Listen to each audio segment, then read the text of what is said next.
T news, नारीचा आवाज, सत्याची ओळख. ताई, जिल्हा परिषदेच्या निवडणुकीमध्ये आपण निवडणूक लढताय. भारतीय जनता पार्टीच्या आपण अधिकृत उमेदवार आहे. हे निवडणूक लढली पाहिजे असं तुमच्या मनात संकल्पना का निर्माण आली, काय सांगाल?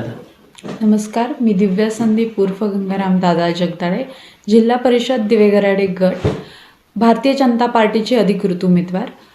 लहानपणापासून गंगाराम दादा जगदाळे यांची मी कन्या आहे. त्यांच्यासोबत मी भरपूर ठिकाणी काम केलेलं आहे. त्यांच्यासोबत पावलावर पाऊल ठेवून काम केलेलं आहे. गोरगरीब जनतेसोबत बसले उठली आहे, त्यांच्या अडचणी समजून घेतलेल्या आहेत. तर नक्कीच असं वाटलं कुठे ना कुठेतरी त्यांच्यासाठी आपणही कुठेतरी काम करावं, त्यांच्यासाठी आपणही कुठेतरी धावून जावं. यासाठी मी जिल्हा परिषद दिवेगराडे गट यासाठी मी उभी आहे. तरी नक्कीच गोरगरिबांचे अडीअडचण आपण डोळ्यांनी पाहिलेलं आहे.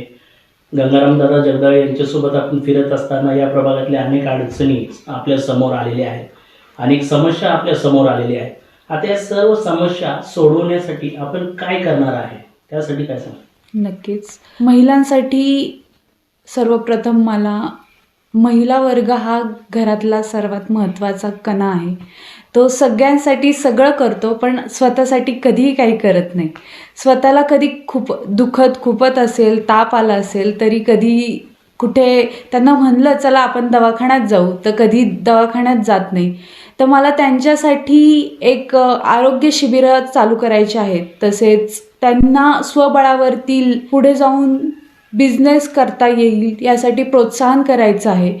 तसेच युवा पिढींसाठी रोजगारांची संधी उपलब्ध कशी होईल यासाठी मला काम करायचं आहे. तसेच आपले जे वयस्कर वर्ग आहेत त्यांच्यासाठी मला काम करायचं आहे. त्यांच्या आरोग्यासाठी तर करायचंच आहे.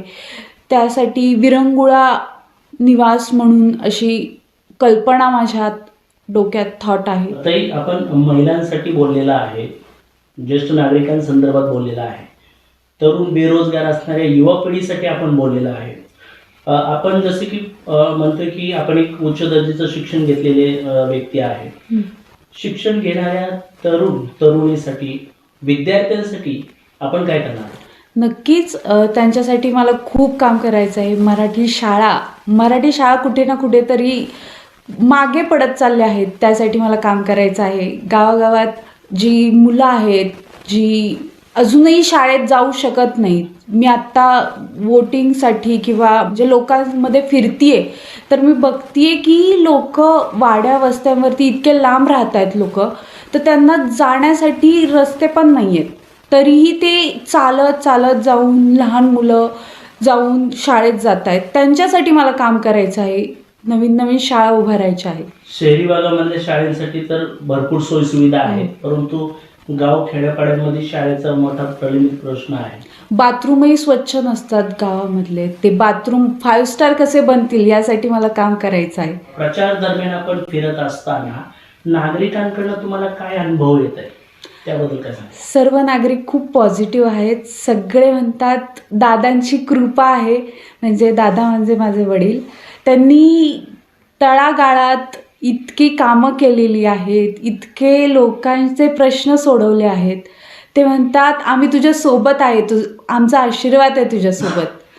सो मी बिंदास्त आहे, पण हा बिंदास्तपणा मला आत्ता बिंदास्त असून चालणार नाही. त्यांचा विश्वास कुठेतरी मला सार्थ करायचा आहे आणि त्यांच्यासाठी खूप कामं करायची आहेत. निश्चितच ताई, प्रचार दरम्यान फिरत असताना नागरिकांकडनं मोठा अपेक्षा तुमच्यावरती आहे, नागरिकांचा विश्वास तुमच्यावरती आहे. मात्र निवडून आल्यानंतर नागरिकांनी ठेवलेल्या विश्वासाला तडा तर पडणार नाही का? नक्कीच नाही. मी आत्ताही माझा थॉट असेच आहेत की कधी असं असतं ना की कोणतरी कार्यकर्ता म्हणतो की ह्या गावात हे काम चाललं, हे काम झालेलं नाही आहे.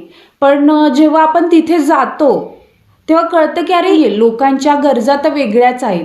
त्यासाठी मला गावागावामध्ये ग्रामसभा घ्यायच्या आहेत.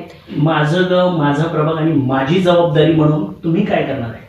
गावासाठी तर करणारच आहे, प्रभागासाठी करणार आहे. या गावातली जनता आपल्याला मतदान रूपी आशीर्वाद देऊन स्वीकार करेल का, तुम्हाला काय वाटतंय? नक्कीच करेल.